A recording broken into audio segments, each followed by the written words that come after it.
Hi అండి. ఈరోజు మేము పిండి వంటలు చేశానండి. 2 రకాలు అరిసెలు చేద్దాం అనుకున్నానండి. కానీ పాకం పోయింది కదండి, నేను కంగారు పెట్టేశాను కదండి మా అక్కని.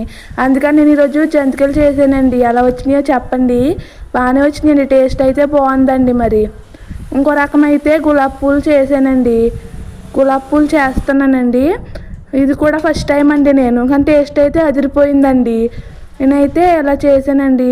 మీరేం పిండి వంటలు చేసుకున్నారో చెప్పండి. ఇవి అయితే ఎలా వచ్చినాయో చెప్పండి. ఫస్ట్ అయితే మాడిపోయిందండి. మరి టేస్ట్గా ఉందండి, చాలా టేస్ట్గా వచ్చిందండి. మీరైతే ఏం పిండి వంటలు చేసుకున్నారో కామెంట్ చేయండి. ప్లీజ్ నా ఛానల్ని సపోర్ట్ చేయండి, సబ్స్క్రైబ్ చేయండి. ఈ రోజుకైతే నేను వచ్చి 2 రకాల పిండి వంటలేనండి. గులాబీ పూలుని జంతికలే చేశానండి. ఇంకా అంతేనండి. ఇలా అయితే జంతికలని గులాబీ పూలు అయితే చేసుకున్నానండి. ఛానల్ని సపోర్ట్ చేయండి. Thanks for watching.